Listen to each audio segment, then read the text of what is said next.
Canola School on RealAgriculture.com is brought to you by Alberta Canola Producers Commission, Sask Canola, and Manitoba Canola Growers.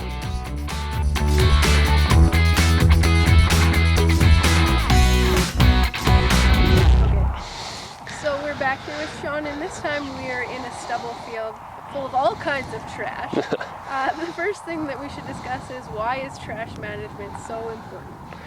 It's setting you up for that next year's canola crop, and we talk about having that perfect seeding depth, and just that perfect soil condition. That when you've got too much trash cover, you can have issue with soil temperature, which is very important for canola in the spring to get proper and even emergence, as well as just simply getting that good seed to soil contact. If you've got that thick layer of trash, you don't get a good seed soil contact, you don't get good emergence of your canola in the spring. So let's talk about stopping it at the source, which is the combine. What should we do once we're in the field with the combine? I guess first thing is just to make sure that you've got a good chopper, chaff spreaders in good condition. Make sure those chopper blades are good, still have a sharp edge on them, and your stationary knives are good and sharp, and they're all in place. And after that, just making sure that you're actually spreading that straw the full width of the cut, getting a proper even coverage, which is it takes a matter of time. Setting those chopper fins so the distribution's even, as well as adjusting your tailboard, and just making sure that your swath width and your spread for your chaff and straw are equal and even. Okay, so right now we're on a field with all kinds of different trash levels. How do we know how much is too much? First and primarily, it's having a good even spread. It's hard to control how much you have past that point, but you can look on a field like this where you can see that there's a lot of trash left. Some of this was just due simply to lodging this year.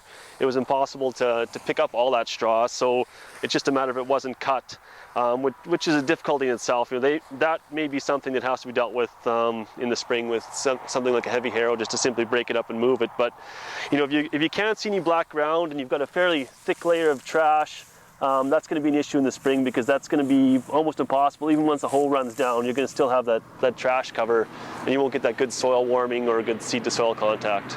Will the decomposition over the winter and into the spring sort of depend on the crop also that preceded the canola?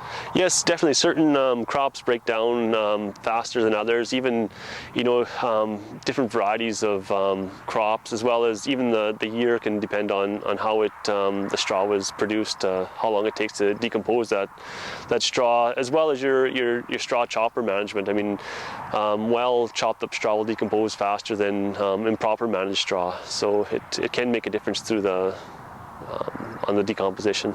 And you kind of mentioned that having an even straw covering is what the goal is, right? So if it's too late and we've seen this mess, what do we do to remediate it? There's not a lot you can do besides either simply harrowing the field, or some form of tillage if possible, to break that residue down as much and mix it in, help decompose it as much as possible for next spring. And should we be doing that in the fall or in the spring? Ideally, if it's warm enough in the fall, you can actually still get good breakup. It's a good time to do it in the fall, but a lot of times we run into late October. Sometimes you end up making more of a mess when you've got those cool days. The straw just simply won't break down. So if possible, fall would be best, but a lot of times you're waiting for that warm spring weather. Thank you so much. Yep.